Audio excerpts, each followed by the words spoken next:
আসানসোল পৌর নিগম কুলটি অঞ্চলের অভিযোগ যেটা উঠে আসছে সেটা হচ্ছে পুকুর বুঝিয়ে একের পর এক বেআইনিভাবে নির্মিত হচ্ছে বাড়িঘর ও দোকানপাট, সম্পূর্ণ বেআইনিভাবে। এই অভিযোগ করেছে আসানসোল পৌর নিগমের কুলটির ৯ নম্বর বড় চেয়ারম্যান তথা কাউন্সিলর চৈতন্য মাঝি। তার অভিযোগের ভিত্তিতে ভূমি রাজস্ব দপ্তর থেকে সংশ্লিষ্ট কর্মীরা আসেন, তারা মাপঝোপ করেন। এই কারণে যথেষ্ট উত্তেজনা সৃষ্টি হয়েছে ঘটনাস্থলে। এ প্রসঙ্গে প্রথমেই শোনাবো সঞ্জয় মুখার্জি, যিনি নাকি তিনি তার স্ত্রী বেশ কয়েকজন নাকি এই জমির মালিক যেটা জানা যাচ্ছে, এবং সেই জমিতে নাকি বেআইনিভাবে নির্মিত হয়েছে দোকানপাট ও ঘরবাড়ি। স্বাভাবিকভাবেই তার বক্তব্য উঠে এসছে। তিনি জানিয়েছেন যে টাকার খেলা চলেছে, টাকা চেয়েছেন চেয়ারম্যান চৈতন্য মাঝি, তিনি সরাসরি তার নাম নিয়েছেন। কি বলেছেন তিনি শোনাবো আপনাদের।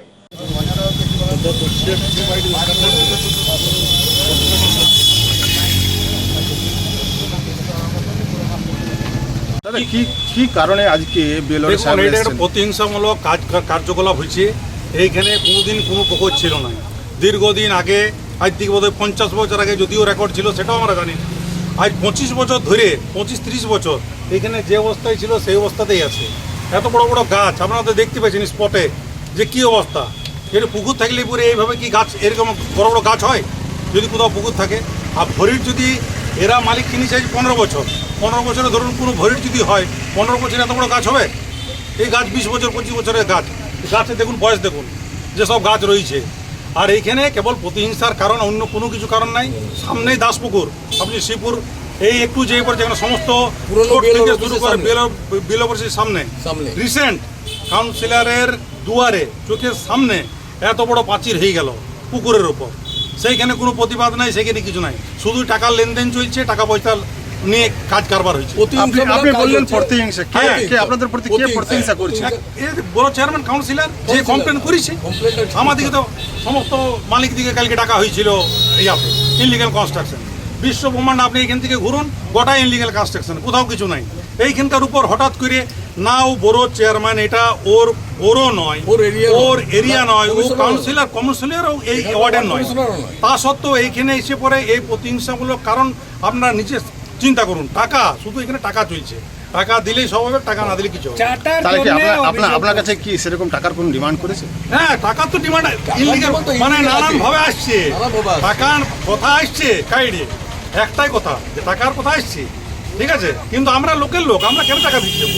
আমরা জেনুইন, আমরা কোনো টাকা পয়সা কোনো কিছু তো দিয়া দিতে নাই। আমরা তাতে যা হবে দেখা যাবে, তাতে কর্পোরেশন ভেঙে দেয়, বিএলআর অফিস করে দেয়, পুকুর করে দেয়, আমাদের কোনো অসুবিধা নাই। আচ্ছা, আমরা যে অবস্থায় ছিলাম সে অবস্থায় থাকি। জমির মালিকানা কে?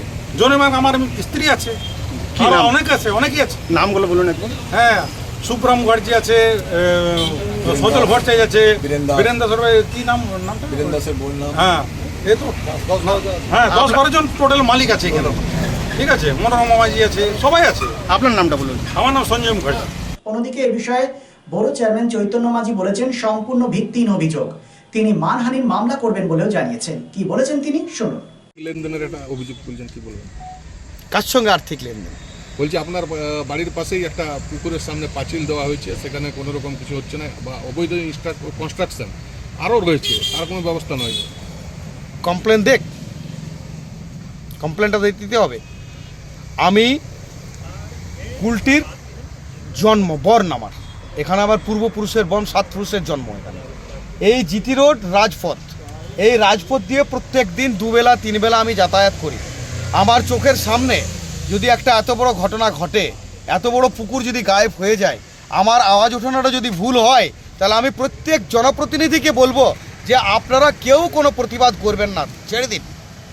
জনসাধারণের জন্য কেউ কিছু চিন্তা করবেন না, ছেড়ে দিন। এটা কি নিয়ম? আমরা কী জন্য প্রতিনিধিত্ব করতে এসছি? কী জন্য আমাদের প্রতিনিধিত্ব করার কারণ কি একটাই, শুধু সমস্ত সমাজের ভালো মন্দ, পুকুর থেকে শুরু করে, জমি থেকে শুরু করে, ভেস্টেড ল্যান্ড থেকে শুরু করে, এগুলো রক্ষা করা আমাদের দায়িত্ব। এগুলো রক্ষা করার জন্যই আমি জনতার রায়ে আজকে সরকারি প্রতিনিধি হয়েছি। তাহলে এটা আমার লজ্জা লাগা দরকার যদি আমি সরকারি প্রতিনিধি হয়ে এই সমস্তগুলো মুখ বুজে সহ্য করি আর চোখ বন্ধ করে থাকি। আর উনি কিছু কথা বলেছেন টাকা লেনদেনের ব্যাপারে, মিস্টার লালু মুখার্জি, সঞ্জয় মুখার্জি, ঠিক আছে, উনাকে আমি চ্যালেঞ্জ করছি যে উনি এটা যদি প্রমাণ করতে না পারেন, তাহলে আমি কিন্তু কোর্টে যাব, মানহানি কেস করব।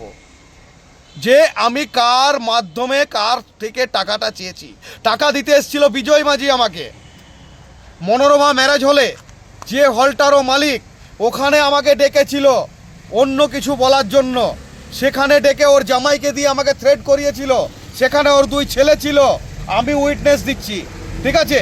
এবং আমাকে বলেছিল যে তোমাকে কমসে কম আমি এখন বর্তমানে 10 লক্ষ টাকা দিচ্ছি, আগামী দিনে তোমার নির্বাচনে যা খরচা হবে তার দায়ভার আমার। যেদিন এটা বলেছিল সেদিন এই জমির কেসটা হয়নি, সেদিন হয়েছিল আমার সার্টিফিকেট জাল করেছিল। আরও একটা কেস চলছে বিজয় মাঝি, সেটা কোর্টে প্রমাণিত হচ্ছে, সেটা প্রমাণিত আজ না হয় কাল হবে। 13 দিন জেল কেটেছে, ঠিক আছে, তারপরে বেল নিয়েছে। এবং যারা এই জমিটা বিক্রি করেছে, যাদের লিগ্যাল ইয়ারটা করেছিল, সেই লোক যারা আছে তারাও জেল কেটেছে, জেল কেটে বেল নিয়েছে, সেই মহিলারা, ঠিক আছে। তার প্রমাণ আমার কাছে আছে, কেস চলছে কোর্টে, মামলা চলছে, শুনানি হবে, দেখতেই পাবেন যে কারা চোর, কারা পয়সা চায়, কারা কি করে। আর লালু মুখার্জি নিজে যদি প্রমাণ না করতে পারে, তাহলে আমি সঞ্জয় মুখার্জি ওরফে লালু মুখার্জির এগেনস্টে মানহানি মামলা খুব শীঘ্রই করবো। কিন্তু এটা কিন্তু ওনাকে আমি বলে রাখলাম, ওকে প্রমাণ করতে হবে। কিছুদিন টাইম দিলাম আমি, উনি প্রমাণ করুন যে কার কাছে আমি পয়সা চেয়েছি, কিভাবে পয়সা চেয়েছি, তার প্রমাণ কিন্তু দিতে হবে। আমি একজন সরকারি প্রতিনিধি, জনতা আমাকে রায় দিয়ে পাঠিয়েছে, এবং জনতা রায় দেওয়ার পর প্রশাসন চালানোর জন্য আসানসোল মিউনিসিপ্যাল কর্পোরেশনের 10টি বোরোর 1টি পার্ট 9 নম্বর বোরো, যে বোরোর আন্ডারে 9টা ওয়ার্ড রয়েছে, সেই 9টা ওয়ার্ডের প্রতিনিধি রয়েছে নির্বাচিত, তার মাথার উপরে আমাকে বসিয়ে প্রশাসন চালার দায়িত্ব দিয়েছে। সেইরকম একটা জায়গায় আমি বর্তমানে আজকের ডেটে এখন অবধি আছি। সেইরকম একটা ব্যক্তিত্বর উপর, সেরকম একটা চেয়ারের উপর, সরকারি চেয়ারের উপর এইভাবে উনি আঙুল তুললেন একজন সাধারণ মানুষ হয়ে। ওকে কিন্তু প্রমাণ করতে হবে। এই প্রমাণ যদি না করতে পারে, আমি কিন্তু আদালতে যেতে বাধ্য হব, মানহানি মামলা করতে বাধ্য হব, এবং মানহানি মামলা করব।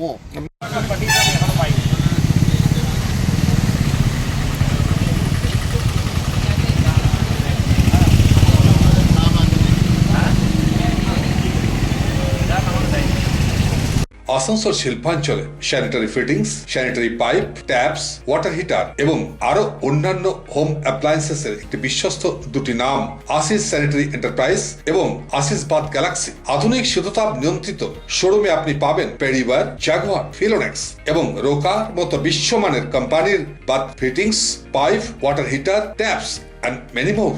So come and enjoy our services at your doorstep. Asis Sanitary Enterprise, opposite Loco Count, GT Road, Asansol. Phone number 94343-12083 and 973-414-8383. And our another showroom, Asis Bath Galaxy, a house of exclusive sanitary ware bath fittings.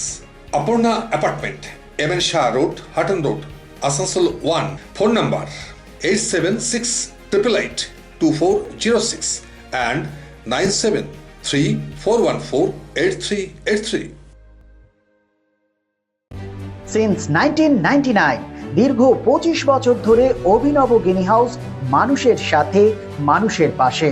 অভিনব গিনি হাউসে রয়েছে সোনা, রূপো ও হীরের আধুনিক ডিজাইনের হালকা ও ভারী গহনার বিপুল সম্ভার।